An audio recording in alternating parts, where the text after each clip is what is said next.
बिस्मिल्लाहिर्रहमानिर्रहीम अस्सलाम वालेकुम नाज़रीन, प्रोग्राम कानूनी मशीर के साथ मैं हूं मोहम्मद सलमान यूगुब। नाज़रीन, आज के प्रोग्राम में हम प्रॉपर्टी के जो मामलात होते हैं उस पर मुशावरत करेंगे। गुफ्तगू के लिए हमारे साथ मौजूद हैं मियां अब्दुल सत्तार साहब, जो कि प्रॉपर्टी एडवाइज़र है। इनसे जानेंगे कि प्रॉपर्टी खरीदते और बेचते वक्त किन अमूर पर गौर व फिक्र करना चाहिए। तो शुरू करते हैं आज की मुशावरत। अस्सलाम वालेकुम। वालेकुम सलाम। मियां साहब कैसे हैं? ठीक है, अल्लाह का एहसान, दुआएं आपकी अल्हम्दुलिल्लाह। अच्छा मियां साहब, सबसे पहले ये बताएं कि प्रॉपर्टी के लेन देन में प्रॉपर्टी डीलर का क्या किरदार होता है? सलमान, पहले तो आपका बहुत शुक्रिया कि आपने मुझे इस प्रोग्राम में मदऊ किया। मैं 110 का न्यूज़ का शुक्रगुजार हूँ, 110 न्यूज़ का, कि उन्होंने आवाम की अवेयरनेस के लिए ऐसे प्रोग्राम्स रखे हैं जिनसे उनको अपने कानूनी मामलात की समझ आती है कि हमने क्या करना है, कैसे करना है और किस तरह कानूनी मसाइल में उलझे बगैर अपने मामलात को ठीक तरीके से चलाना है। ये बहुत अच्छी काविश है आप लोगों की माशाल्लाह। तो प्रॉपर्टी डीलर्स का जो किरदार है नाज़रीन, वो मैं एक अर्ज़ करता हूँ कि ये ऐसा शोबा है जिसके बारे में आम लोगों को कोई अवेयरनेस नहीं होती, कोई आम लोगों को इसके बारे में मालूमात नहीं होती। तो ऑब्वियसली ये होता है कि प्रॉपर्टी डीलर ही को किरदार अदा करना पड़ता है। किसी एक बंदे के पास इतना वक्त नहीं कि वो अपनी चीज़, कोई प्रॉपर्टी, प्लॉट या घर खरीदने के लिए सर्वे करे, मुख्तलिफ जगहों पे जाए, ढूंढे। तो प्रॉपर्टी डीलर अपने, उनके पास एक पूरी टीम होती है, जैसे मेरे पास अल्हम्दुलिल्लाह पूरी टीम है, जो लड़के सर्वे करते हैं, वहाँ मुख्तलिफ जगहों से घर और चीज़ें ट्रेस करते हैं, मालिकान से मिलते हैं और उसके बाद उनकी पूरी हम डिटेल लेते हैं। सेकेंडली ये है कि हमें उसकी डॉक्यूमेंटेशन को चेक करते हैं, ऑनरशिप को चेक करते हैं कि उसकी ऑनरशिप क्लियर है कि नहीं। अगर हम मुतमिन होते हैं कि ऑनरशिप क्लियर है, प्रॉपर्टी में कोई तनाज़ा नहीं है, तो फिर हम क्लाइंट की जो है ना उसको सर्विसेज देते हैं, उसको हम उस घर दिखाते हैं, डील करवाते हैं। सारा ये प्रोसेस प्रॉपर्टी डीलर के बगैर मुमकिन नहीं है। जी, हमेशा ये बताएं कि प्रॉपर्टी खरीदते वक्त क्या एहतियात करनी चाहिए कि फ्रॉड का भी खदशा होता है खरीदते वक्त और सेल परचेज करते वक्त? बिल्कुल सलमान साहब, ऐसा है कि अच्छे बुरे लोग हर जगह पे होते हैं। प्रॉपर्टी के शोबे में एक लफ्ज़ बड़ा मशहूर और इनके जुबान ज़द आम है, जिसको कहते हैं मुश्तरी होशियारबाश। जुबान, ये जो मुश्तरी होशियारबाश है ना, इसके मीनिंग्स हैं कि खरीदार जो है ना, ये फारसी जुबान के बेसिकली अल्फाज है। खरीदार खुद होशियार हो, खुद अपने मामलात को तवज्जो से हैंडल करें, ताकि उसके साथ किसी किस्म की दो नंबरी। बेचने वाले के लिए भी यही इम्प्लीमेंट है?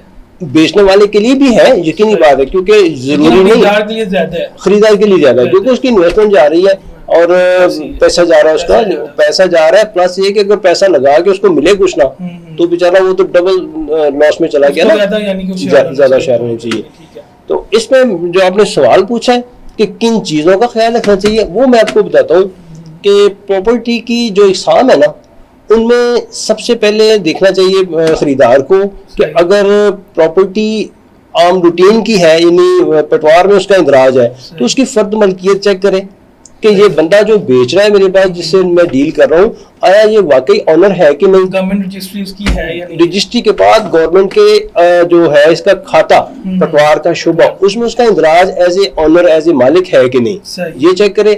अगर प्रॉपर्टी किसी सोसाइटी की है, तो फिर सोसाइटी के ऑफिस से जाके वहां से इसको तो फाइल सिस्टम होता है। सेम, सिर्फ अल्फाज का फर्क है, मामला एक ही दोनों जगहों पे। लेकिन गवर्नमेंट रजिस्ट्री तो नहीं होती उनकी, वो फाइल सिस्टम होता है, फाइल ट्रांसफर करते हैं वो।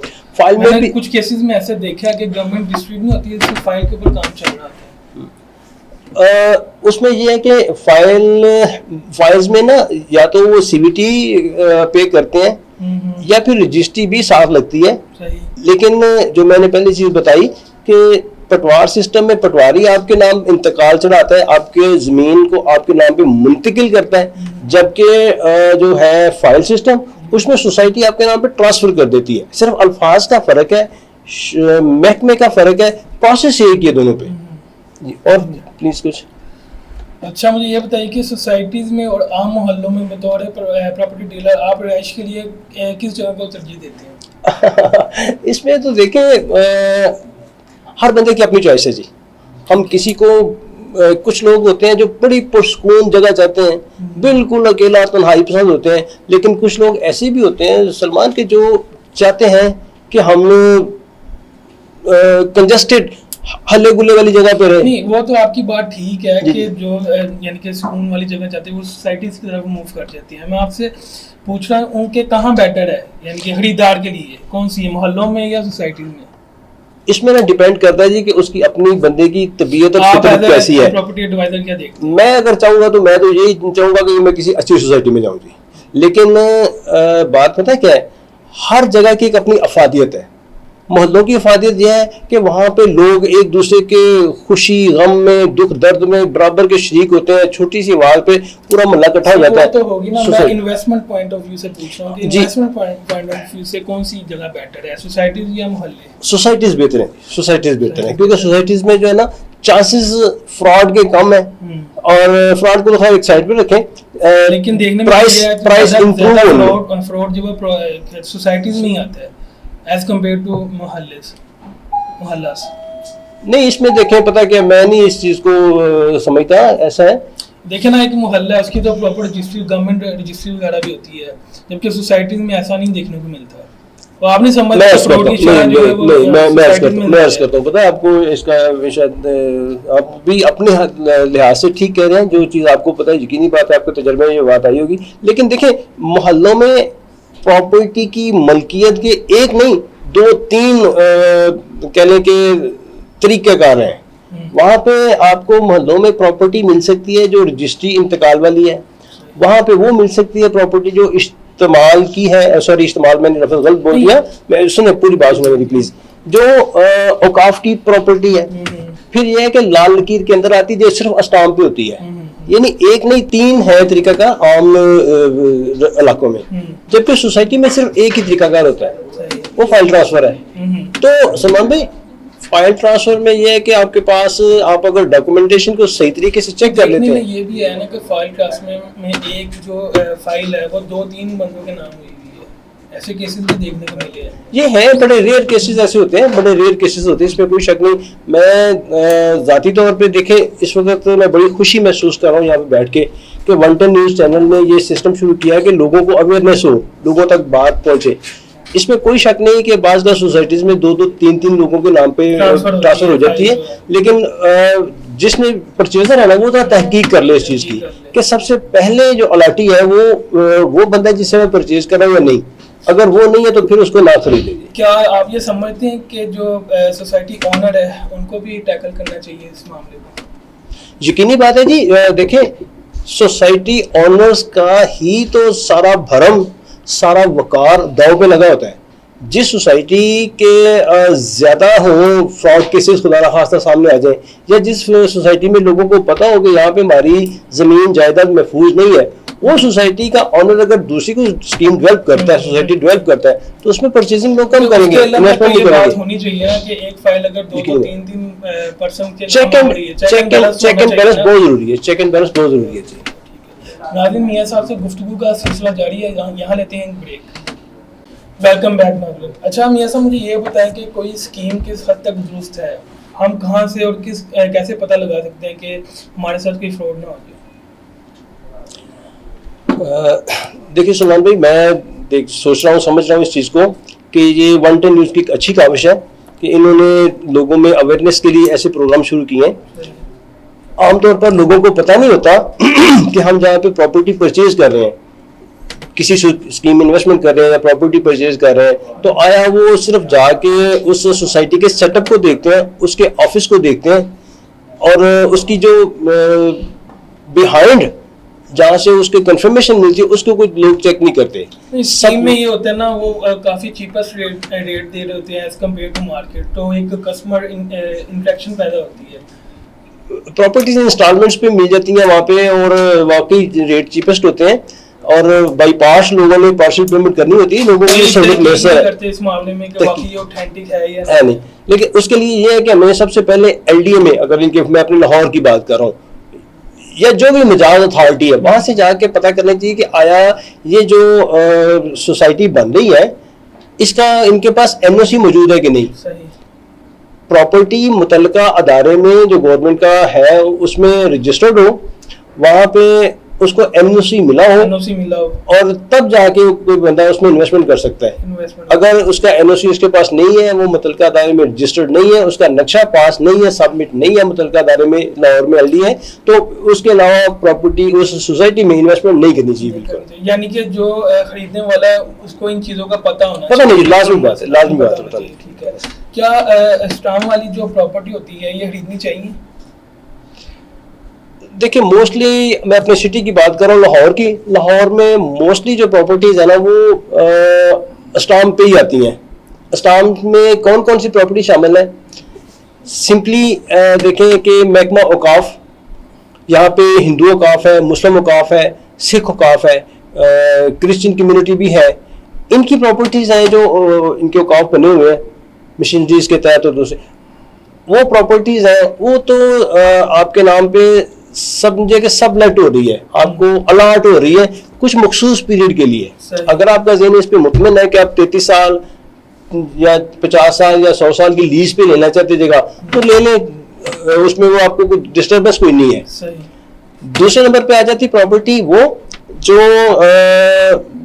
लाल लकीर के अंदर आती है। एक दे जो होते हैं बेसिकली हमारे कस्बात या दे थे, और इसमें प्रॉपर्टी जो है ना वो लाल लकीर के अंदर थी, जिसकी रजिस्ट्री नहीं होती, सिर्फ स्टाम्प टू स्टाम्प ट्रांसफर होती है। ठीक है, तो वो उसमें भी वो ऑथेंटिक होती है उसको, लेकिन उसमें ये है कि आप उस पर लोन नहीं ले सकते। सही। ऑनरशिप आपकी वो ठीक है, क्लियर होगी, आप उस पर लोन नहीं ले सकते, आप उस पर किसी की जमानत नहीं दे सकते।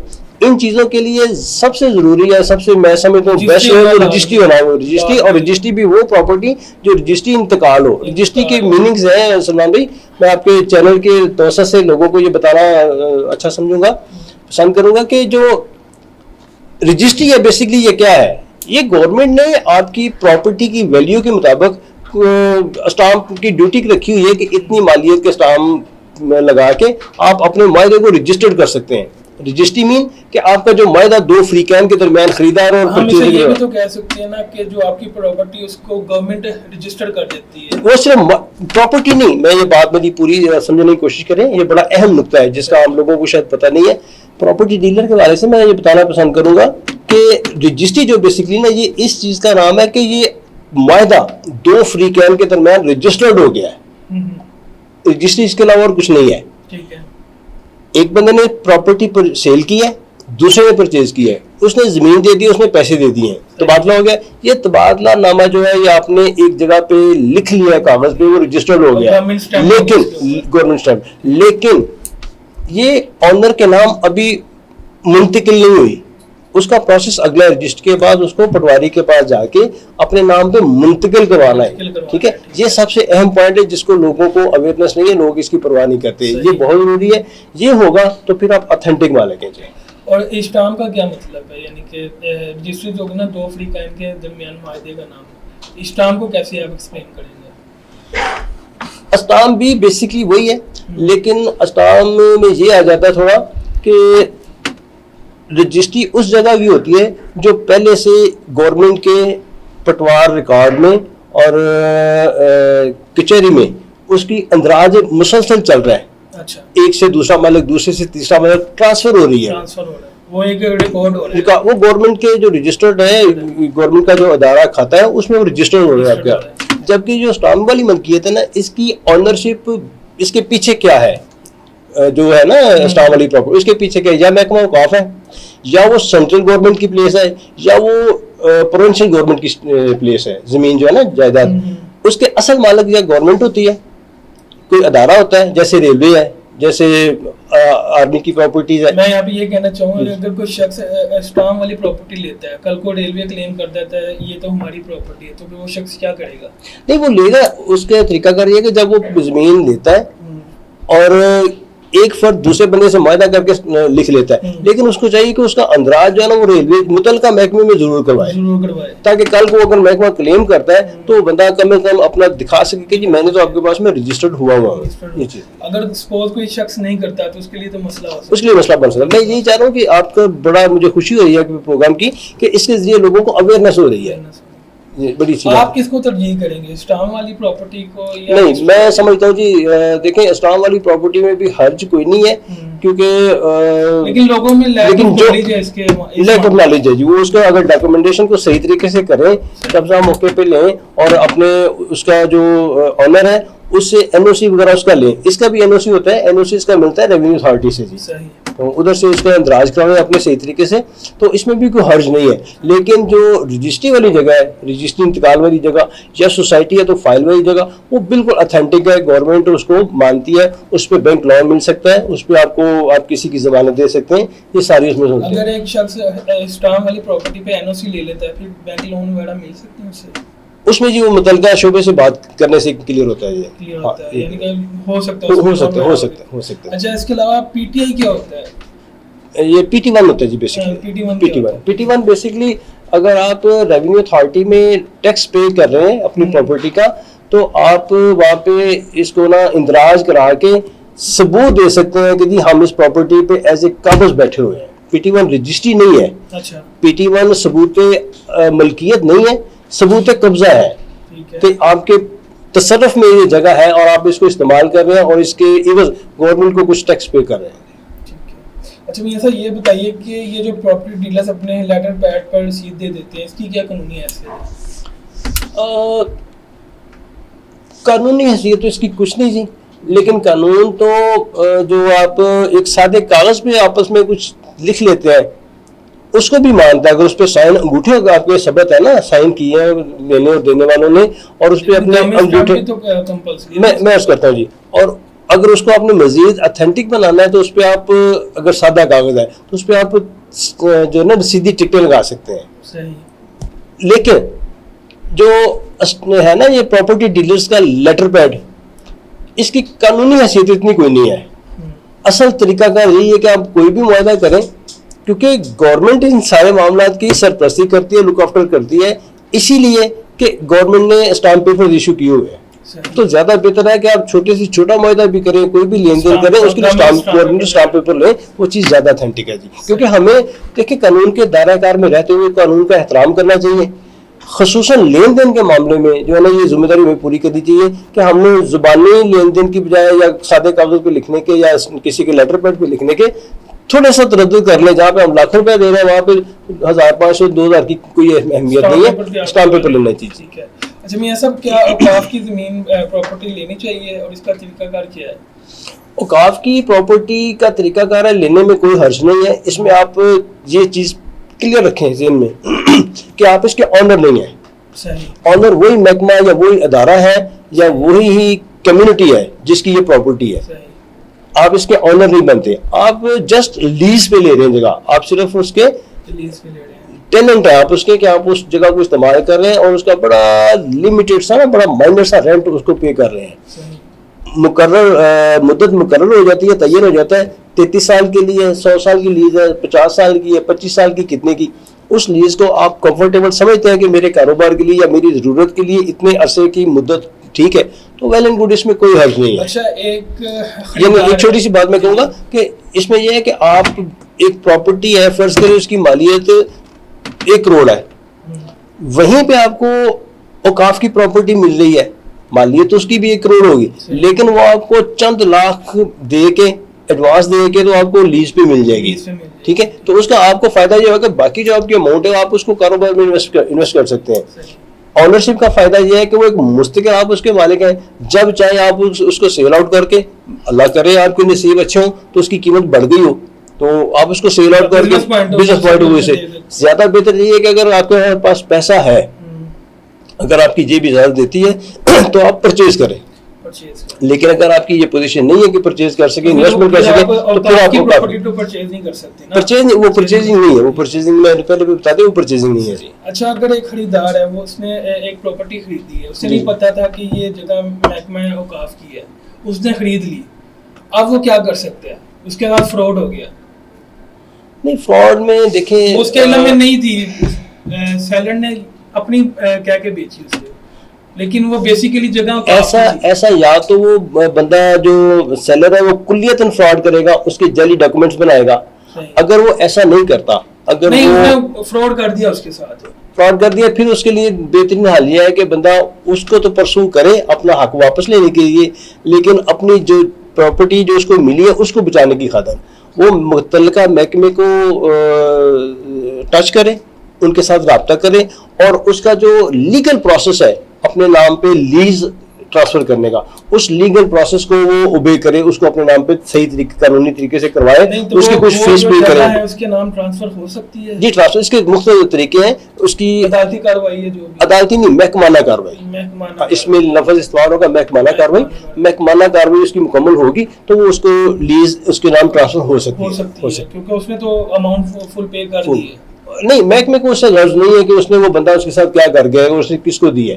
महकमा अपने रूल्स एंड रेगुलेशन को फॉलो करेगा, महकमा अपने रूल्स एंड रेगुलेशन को फॉलो करेगा। ना जो वो महकमा काफ की जो प्रॉपर्टी है वो सेल आउट नहीं होती, सेल आउट नहीं होती, बिल्कुल ऐसी लीज पे होती है, लेकिन एक शख्स ने ऐसे फ्रॉड के साथ उसको सेल आउट कर दी, वो बंदा फ्रॉड करके चला गया। अब जो खरीदार है इसका मुतालबा उसके साथ अपने पैसों का है जो उसने फ्रॉड करके उसे लिए, ये एक अलग मैटर है।